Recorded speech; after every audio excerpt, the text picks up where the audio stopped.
Katokno budimu. Katokno budimu. Ayo, cok. Kurang bono nyurono, kurang gapan bedanto, kurang sekti meguwa. Ayo. Ampian kaya wong dolar buten kaya menjangan mati ora arane blodho gigrek wuluk salombo. Ayo. Sayuta mara sakete muri ora bakal mati. Ning aku ndadat apa? Nemu butuh dapur kowe bagamu sepira. Ayo. Kene mati wong mrene kowe bangsa telek. Tumbari bola dewa. Jar ora dawa umurmu kowe. Ayo, maju kowe. Ayo. Aduh. Dudu karepe dewa. Diane dian. Gusti nyuwun ngapura.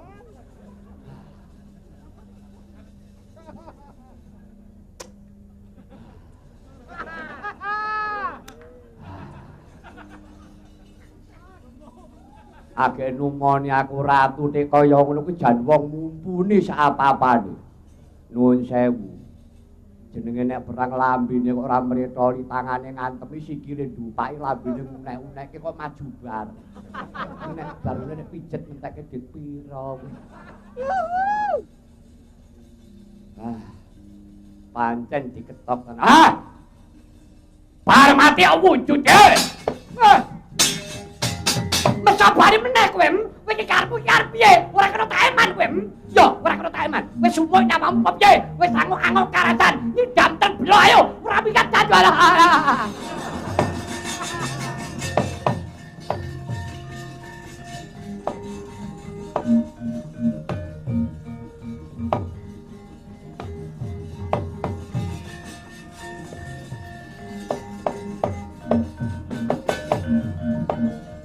Pate kala Baranjana wonten dawuh Gusti. Pate. Aja mbok corene ning negaramu. Aja mbok corene negara Parenggumarja. Kowe mung ngadol swara paribadan wong Parenggumarja. Tak. Mesti kabeh padha mundur ning ati-ati. Iki beda cacane beda mungsuhe. Inggih Sidur. Kula rumaos ngungun ing atasipun Narendra Mandura. Prabu Baladewa menika yen namung menungsa limrah ning gadhahi kalangkungan. Ngerti ya Prabu Baladewa kuwi duwe aji gelap sayuta, mbak kowe buta mesti ora duwe aji gelap sayuta. Sapa wae digetak Baladewa ora entek dayane arep roh.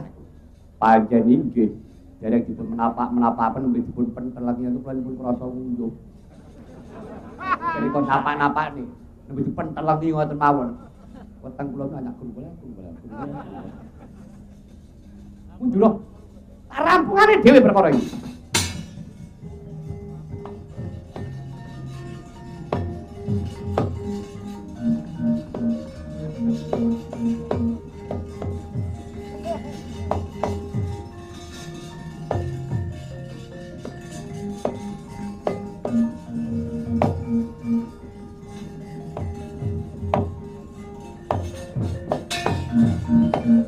Jagat Dewa Bathara ya jagat Pangestungkara.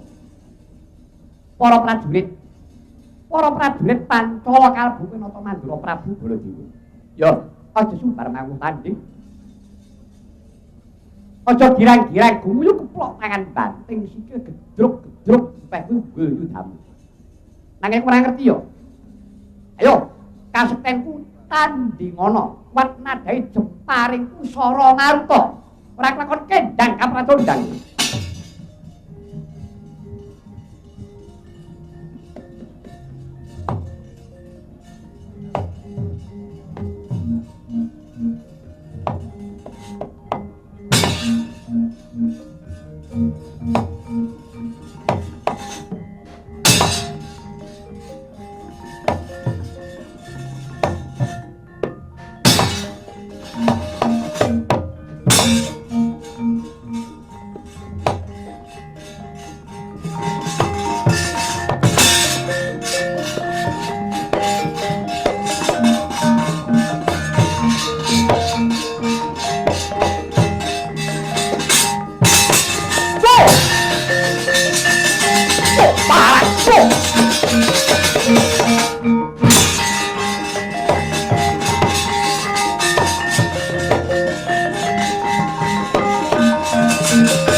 patih terus roket wonten timbalan iki ngadhewu Kanjeng Sinuwun.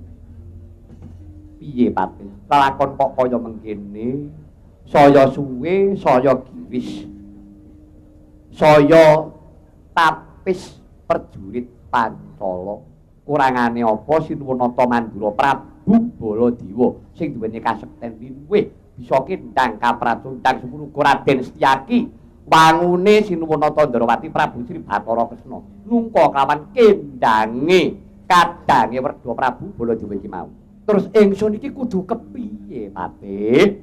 Mongko nyatane momongamu para Sri Kandi. Dheweke durung atur wangsulan ingkang gumathok. Dewa. Kepriye lelakon negara Pancala iki? Apa kelakon negara Pancala iki bakal dadi kurban perkara para Sri Kandi?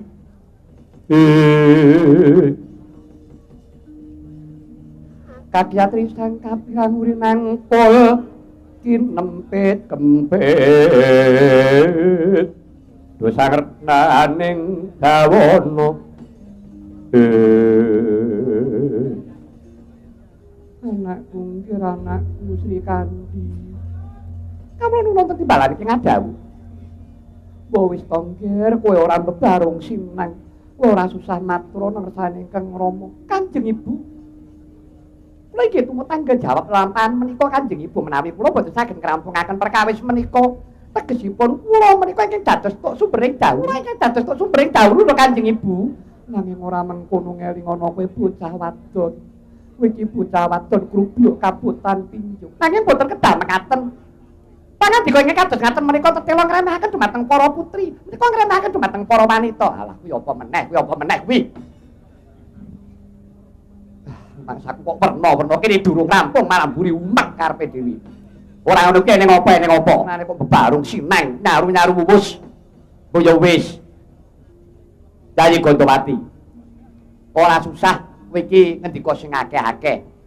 Sinuwun, keparenga menika ingkang putra pun Wara Sri Kandi badhe matur ngersa paduka ingkang sinuwun.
Eneng apa Sri Kandi?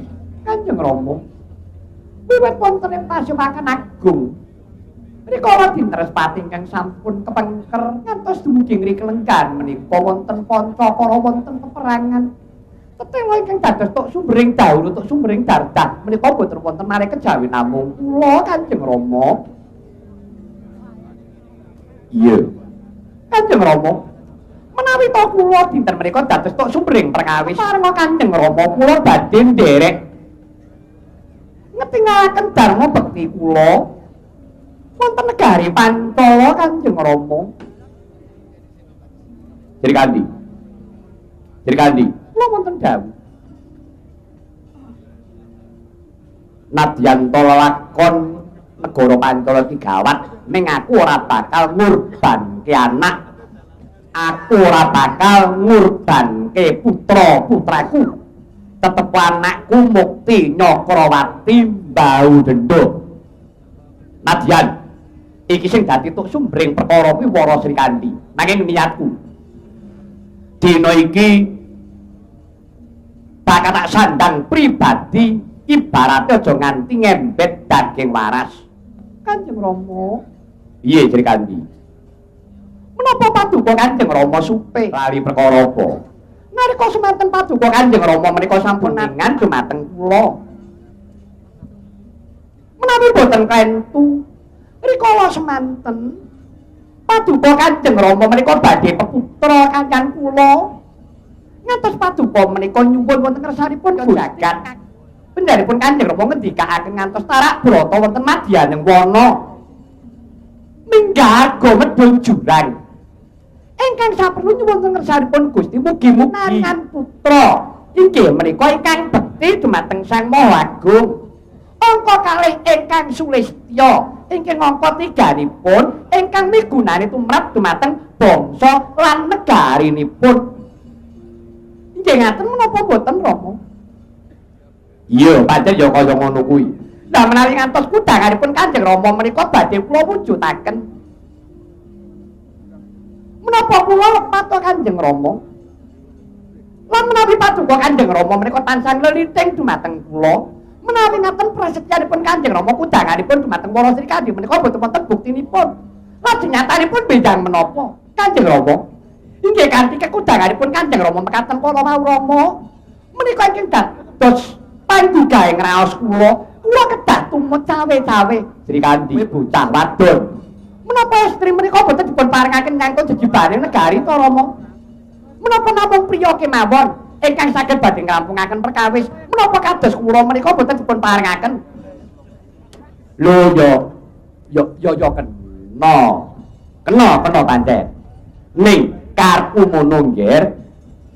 Karepmu ngono aja nganti aku iki ngorbanake kulawarga. Kanjeng Rama paduka Kanjeng Rama sampun sanget-sanget anggen paduka angliting dumateng kula malah dinten menika Rama kula nyuwun pangestu kula badhe nderek ngrampungaken perkawis menika namung panjenenganipun Kanjeng Rama kula aturi paring medal dumateng kula. Panjaluk wektu pirang taun? Boten manawi petangan warsa pinten taun boten Rama. Kowe njaluk wektu kira-kira kepiye? Wektune kepiye? Kula namung badhe nyuwun palilah dangunipun sak umuring jagung. Ate, kula wonten dawuh. Umure jagung iki kira-kira pirang dina? Inggih, kata-kata boten dipun patesi pinten dinten namung kata-kataipun tiyang ngendikan sak umuring jagung menika 100 dinten. Tegesipun 3 wulan langkung sekedhik sedasa utawi gangsal 11 dinten. Srikandi, kula wonten dawuh apa kira-kira aturmu kang mengkono mau kena tak ugemi sebab iki mengko tanggo pancadan patih terus ketu tak kon nyemayani Jumpung Mardiya. Inggih Kanjeng Rama. Mangke sak sampunipun 100 dinten utawi sak umuring jagung kula ingkang badhe mangsuli Prabu Jumpung Mardiya. Dadi kowe gelem dimengku garwa karo Prabu Jumpung Mardiya. Perkawis kula dipun mengkulan botenipun menika perkawis kula lho Rama. Jadi angel men to ditanggu. Yo yen to pancen ngono. Lah banjur karepmu. Kanjeng Rama. Dinten menika kula nyuwun tambahin berkah pangestu Kanjeng Rama. Kula badhe kepengin meguru. Ngapura nuwun inggih. Meguru ki arep kepengin apa? Kanjeng Rama, kula kepengin meguru inggih menika ing reh prigeling jemparing.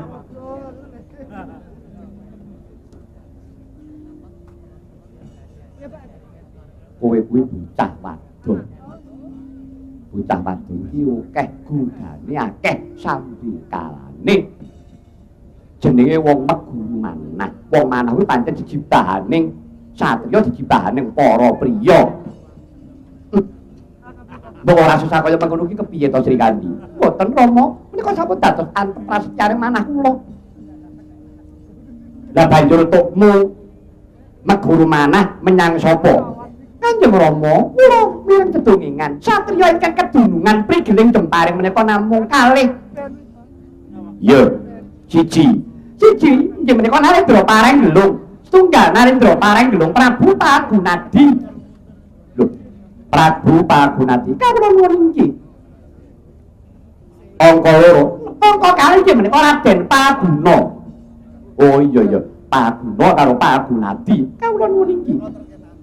Nek Pagunadi ku Ratu Pareng Gelung, nek Paguna menika Raden Permadi nggih Raden Arjuna. Lah ra apa. Yo. Kenapa ora Prabu Pagunadi? Prabu Pagunadi menika ora sampun gugur. Sampun tumugi ing sirna tanding kaliyan Raden Arjuna. Mila Kanjeng Rama, paduka Kanjeng Rama kula suwun berkah pangestu paduka sampun ngantos jubiya dumateng gesang kula. Lair batos kula kepengin inggih menika meguru. Ing reh prigeling temparing lawan panjenengan Raden Arjuna ya. Ya, ingsun nilani nggih. Ingsun nilani ning ngene yo nggih. Metu dalan kautami, metu dalan kautaman kowe bocah wadon yo nggih. Kowe bisa ngreksa kawanitanmu aja nganti kowe engko ngucemake asmane wong Pancala, ora mung bapakmu ibumu, ning wong Pancala, bangsa Pancala kabeh iki reksanen. Sebab Kang Rama iki jumeneng ratu dudu ratine kulawarga. Aku iki dudu ratu ning kulawarga ning ratune bangsa. Ngerti? Inggih ngertos Rama. Ya, yen panjenengan budhal. Pun tambahin berkah pangestu Rama. Ya, lumintu pangestu pun bapa. Kanjeng Ibu nyuwun pangestu Kanjeng Ibu. Yo kirana putri kanthi tak pangestu ning muga bisa kasembatan ini.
Boten dawuh sinuwun. Semayanana Prabu Jungkung Ardiya. Kon ngenteni sak umuring jagung. Mekaten sinuwun. Ya. Aja nganti sisip to Patri Paduka Prabu Parungawit Madha Pasilan.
Dewa Bathara jagat pangestu para semene abote paduka negara Pancala Radya.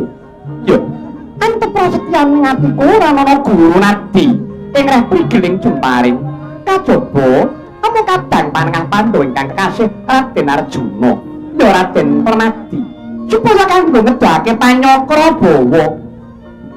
Dina iki aku bakal nyuwun idi parilah ana ngersane Kakang ora Sembadra luwih dhisik. Lho Kakang Mbok, kula ingkang sowan Kakang Mbok.